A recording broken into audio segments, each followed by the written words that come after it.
Hello friends, நம்ம பார்த்தீங்கன்னா இன்றைக்கி ஒரு சூப்பரான பிரேஸ்லெட் தான் செய்ய போகிறோம். ஸோ அதுக்கு தேவையான மெட்டீரியல்ஸ் பார்த்தீங்கன்னா கலர்ஃபுல்லான பீட்ஸு, அப்புறம் வந்துட்டு இந்த ஜுவல்லரி ஒயரும். ஸோ ஃபர்ஸ்ட் நம்ம இந்த ஜுவல்லரி ஒயர் எடுத்துக்கிட்டு அதோடைய ஒரு எண்டை கர்வ் பண்ணிக்கணும். அப்போ தான் வந்துட்டு நம்மளோட பீட்ஸ் வந்துட்டு வெளியே வராமல் இருக்கும். ஸோ நம்ம கைக்கு அக்கார்டிங் வந்துட்டு இந்த ஜுவல்லரி ஒயர் எடுத்துக்கணும். அதுக்கப்புறம் பார்த்தீங்கன்னா நம்மளோட பீட்ஸ் இந்த மாதிரி இன்சர்ட் பண்ண ஆரம்பிச்சிடணும். நான் பார்த்தீங்கன்னா இங்கே சாஃப்ரான், ஒயிட்டு, க்ரீனு, அதுக்கப்புறம் அதுக்கு டிஃப்ரென்ஷியேட் தெரியணுன்றதுக்காக நடுவில் வந்துட்டு குட்டி குட்டியான பீட்ஸை வந்துட்டு இன்சர்ட் பண்ணியிருக்கேன்.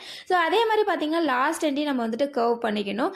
கர்வ் பண்ணதுக்கப்புறம் நம்ம கிட்ட அது ஜம்ப்ரிங் இருக்கு இல்லையா, அந்த ஜம்ப்ரிங்கை பார்த்தீங்கன்னா இந்த ரெண்டு எண்ட்லேயும் வந்துட்டு அட்டாச் பண்ணிடணும். அட்டாச் பண்ணதுக்கப்புறம் நான் இங்கே கொஞ்சம் எக்ஸ்ட்ரா ஃபிட்டிங்ஸ் ஆட் பண்ண போகிறேன். அதாவது ஒரு ஜம்ப்ரிங்கில் பார்த்தீங்கன்னா இந்த சாஃப்ரான் கலரும் அப்புறம் க்ரீன் கலரில் இருக்கிற இந்த கௌரி ஷெல்லும் எடுத்துட்டு அதை வந்து சும்மா ஒரு ஜும்கா மாதிரி ரெடி பண்ணிக்கிட்டேன். ஸோ இது ரெண்டையும் பார்த்தீங்கன்னா அதோட லாஸ்ட் வந்துட்டு அட்டாச் பண்ணிக்கிட்டேன். ஸோ அவ்வளோதான், இது நம்மளோட சூப்பரான பிரேஸ்லெட்டு ரொம்பவே சூப்பராகவே ரெடி ஆயிடுச்சு. ஸோ அவ்வளோதான், நம்மளோட கையில் வந்துட்டு அப்படி மாட்டிக்கிட்டோம், சூப்பராகவே இருக்கும் பார்க்குறதுக்கு.